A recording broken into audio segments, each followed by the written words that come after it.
You got hurt in a car wreck, and the hospital bills are piling up. And now you're wondering, do these medical expenses help or do they hurt my settlement?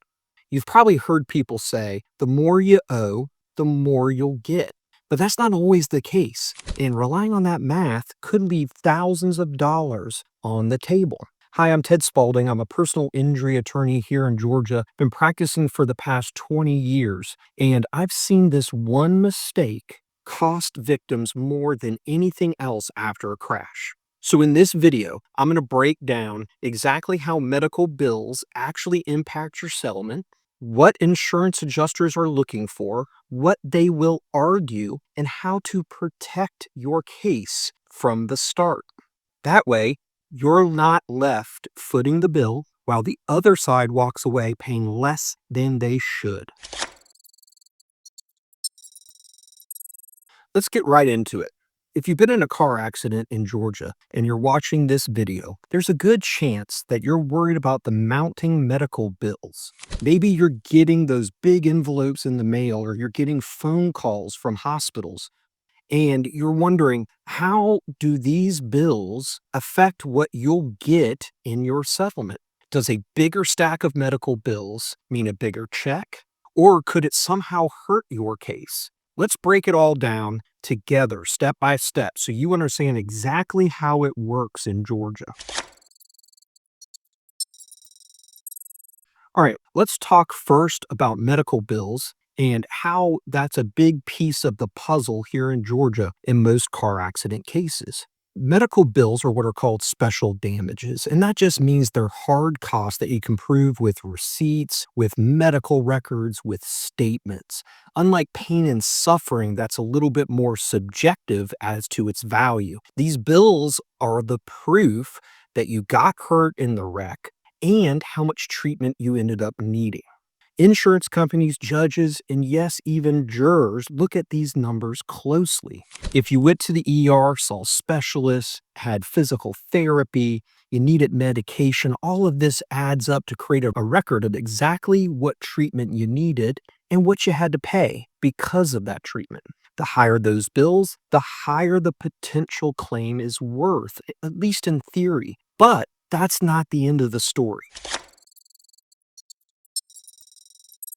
So let's dive a little deeper. After a car accident, the at-fault driver's insurance company is looking at all your medical bills.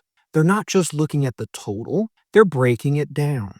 And here's what they care about: the total amount of your bills, the type of treatment you received, how soon you got the treatment after the accident, whether your treatment was what they call reasonable and necessary treatment.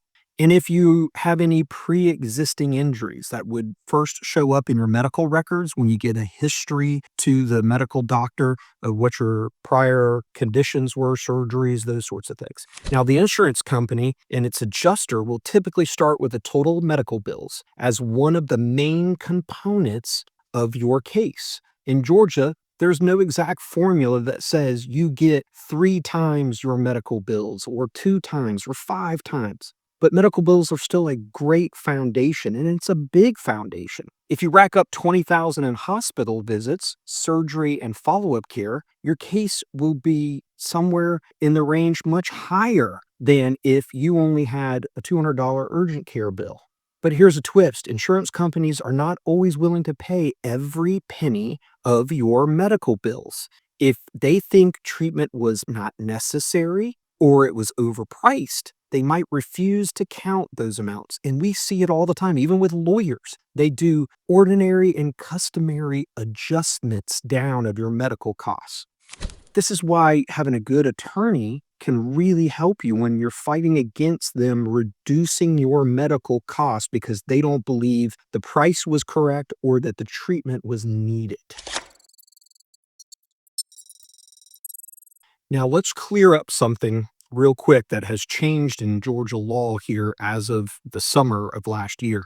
So Georgia traditionally followed the collateral source rule, and that meant that if you had your medical insurance pay for your bills, the other side could not bring up to the jury the lower amount of what health insurance paid versus the full amount of your bill. Now, that has completely changed in Georgia as of July. So all car wreck cases July forward are under the new rule, which is the other side can bring up to the jury that, look, their full bills were $50,000, but health insurance only paid 20. So you should only pay the plaintiff at most $20,000, not the 50,000 that, by the way, we used to be able to go after without them being able to even talk about it. It was the full amount of the bills. They could never bring up health insurance paid less. Now they can, but it's still an argument. This is why you oftentimes need a lawyer, because now they can bring it up to try to reduce the amount the jury gives you. But you can still argue, yeah, but that's not fair, ladies and gentlemen, because my client had to pay for health insurance, came out of their paycheck. They were paying for it personally. Maybe that you were in the government system, or it's Medicare or Medicaid that you put into the system your entire working career.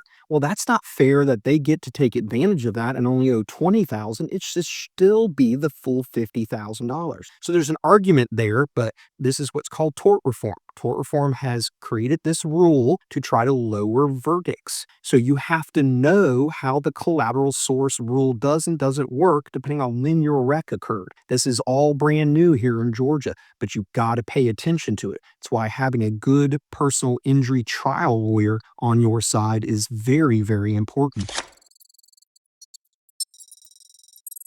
That being said, after you win a settlement or a verdict after trial, your health insurance is going to come back and they're going to have what's called a lien. It's a subrogation claim, meaning that they have paid benefits on your behalf. You've now received a recovery for some of those benefits, and they may or may not be owed that back from you.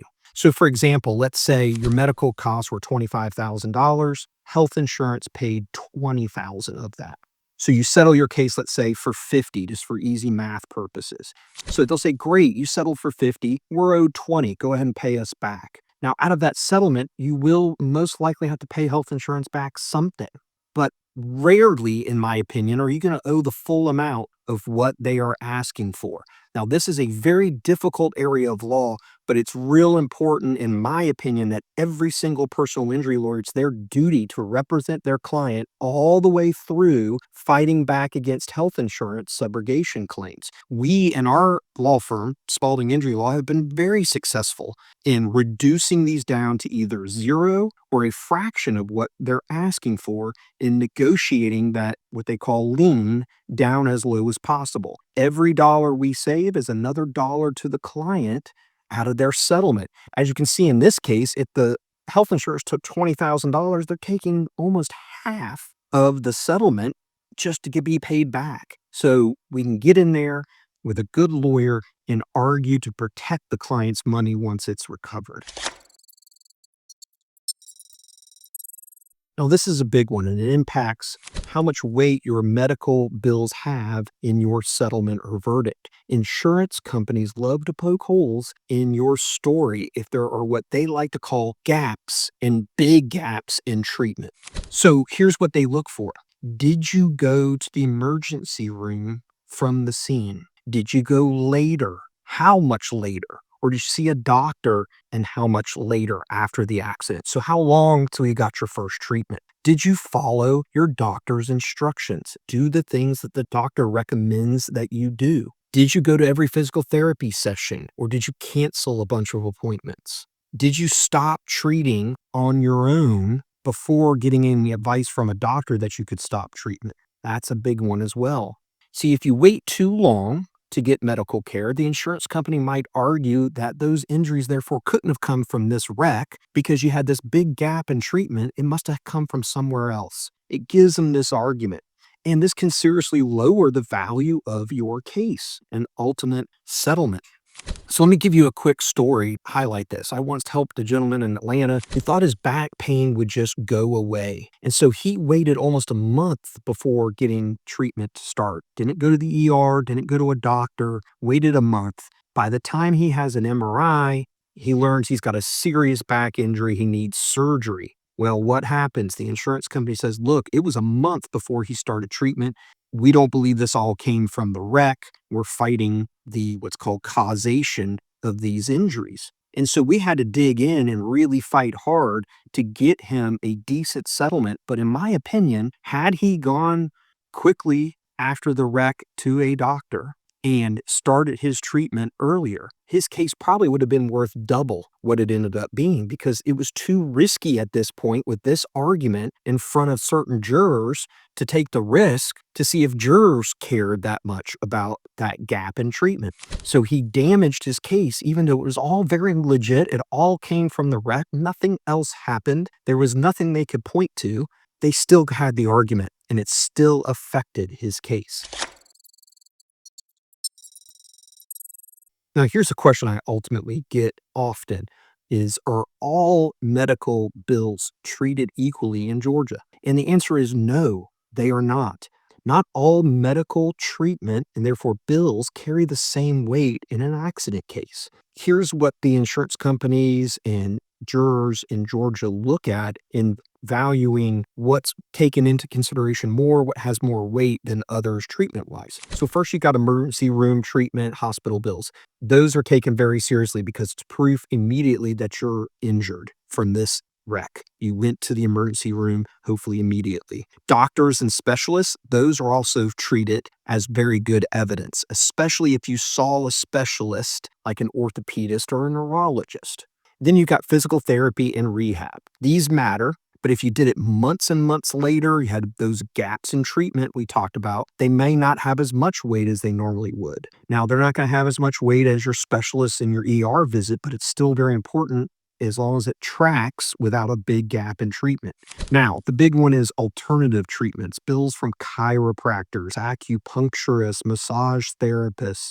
These can help. They're not worthless, but insurers may discount these, jurors may discount them. Chiropractors are not MD doctors. Neither are acupuncturists or massage therapists. So they're not medical doctors. So they carry less weight. What they say and how much treatment you have with these people can oftentimes have a little bit less weight than it normally would if it was a specialist, if it was an MD doctor. Over-the-counter medication versus medications prescribed don't have as much value, right? Over-the-counter, like taking Advil, Tylenol, it's not going to be as important as you had a prescription for a higher strength medication from an MD doctor. For natural reasons, it means you're more hurt. If you could take a few Advil and it made the pain go away, well, then you're not as hurt as the next person who had to take high-powered narcotics to help with their pain. So this is how this all plays together, but it's still helpful. If you get expensive treatments that your doctor didn't directly recommend, for example, ongoing massage therapy, you decide to do that on your own. I have a lot of clients that do that. The insurance company is going to argue, look, that was not prescribed by the doctor. We are not going to count it. They did it on their own. Wasn't necessary. Remember, the reasonable and necessary treatment. If a doctor recommends massage therapy, then yes, it would be counted. So what I recommend to people is any of these alternative treatments, chiro, acupuncture, massage, ask your treating doctor first. Would they recommend it? Then if they say yes, go. Chiro, orthopedist saying go to acupuncturist or massage therapy, then you have it documented and it'll be counted instead of discounted by the insurance company. Here's a trick insurance companies use in Georgia, especially now because the law is changing. Sometimes your medical provider charges, let's say $10,000 for a surgery, and your health insurance only pays $2,000. The rest is written off. So they will say, the insurance company, that you can't claim the $10,000, you can only claim the $2,000. Now, that's not really true. Yes, they can argue to the jury that it should only be the $2,000, but the jury does not have to only award the $2,000. That's not what the law says. Again, it's changing in Georgia. So now the law says, look, they can bring it up. The jury has to decide, are they going to give you $10,000 for the treatment cost, or are they going to give you the health insurance rate? Now, the theory is most jurors would give you less. We don't know yet because this is all new territory here in Georgia. There are great arguments for plaintiff lawyers to say it should be the $10,000, that is reasonable and fair. We have to see through trial what jurors here in Georgia really think about this. This is that tort reform that we're dealing with, the passage of it here in July. Now, let's talk about pain and suffering. This is the hardest area because it's not empirical at all. In Georgia, juries and insurance companies often use your total medical bills as a way to estimate what your pain and suffering ought to be. We call it priming. They hear your total medical costs over and over and over again. And so the theory out there is, well, oftentimes jurors will say, okay, they have $50,000 in medical costs. Well, do we give them 50,000 for pain and suffering? Do we give them two times that? Do we give them 100,000 for pain and suffering? Do we give them 300,000 for pain and suffering? Do we give them four times, five times, six times? We see jury verdicts oftentimes in good cases between 2 and 10 times your medical costs. So this is the theory that's out there, but it's only a theory, ladies and gentlemen. Every case is 100% different. You cannot say all cases should be 2 to 3 times your medical costs. I hear that all the time, that people are looking this up. It's out there on the internet. That's what insurance companies want you to think because they're trying to keep it low. But I just had a trial in March. They gave over 5 times medical costs and awarded $3.8 million to the client.